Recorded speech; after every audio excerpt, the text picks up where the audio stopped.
Hey everybody, Charles Calhoun, aka the Shade Tree Pro, here at the beautiful Grand Vista Marriott in Orlando, Florida, where I own and operate my teaching business under the Shade Tree. Now, I always say that if you're going to teach somebody, teach them. Don't preach them, just teach them. And like I said, I preach what I teach, and that's just the bottom line. Now I'm gonna put something out here, because I am aggressive of how I go. Now this is something that I'm definitely gonna be definitely relating to a lot of the bros out there who's teaching, and I see it a lot. Don't worry, people. Y'all might not pay attention. Well, y'all do watch me. I know you do. Um, but I watch you as well, and I watch things that you teach. Now, as I said, my golf swing philosophy is top down, and I'm going to use Scotty Scheffler as a reference of, one of the biggest reasons that I know his swing is top down, regardless of what people may think of say, and it has everything to do with what his hand looks like at the top of his swing. You all know he don't get to this set. Now, I think a lot of brothers make a mistake out there in their teaching, and especially from the top down, understanding it, from my top down perspective, a lot of them, they're teaching these people to get thumb up on this side, thumb up on this side. In other words, get L to L. I think that's a bad way to teach. And why it's a bad way to teach, and it has everything to do with action reaction.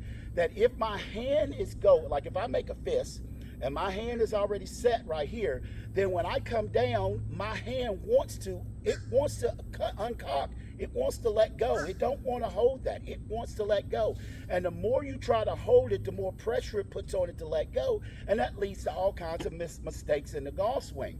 And what you all are doing, a lot of you brothers that don't really understand, is that when you're teaching people to get to this L to L, it's not going to be consistent. Let's be honest. And you need to be honest with yourselves, because it's probably not consistent in your own swing. When you make this L to L, then what you're doing is that you're getting down here, and now all of a sudden you got to use your lower body, and you got to try to turn your hips to try to maintain this angle before it releases.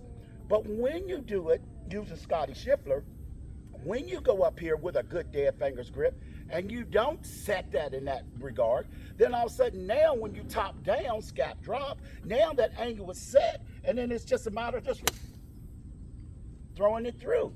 Now, if you want to set the L over here, you can, but you do not need to set it over on this side, because when you set it over on this side, like I said, the next action is going to be from here. It's going to be a throwaway. And with top down, we don't really want it set until we get down here into this hitting position. And that's the biggest difference, one of the biggest difference between top down and ground up. With top down, all we have to do is get here and boom, and we set the angle, or however you want to call it that. We set that, and it sets itself naturally, because if I got it this way, the next move is not going to be more, it's going to be here. And that's that simple. Charles Calhoun, aka the Shade Tree Pro, always good golf.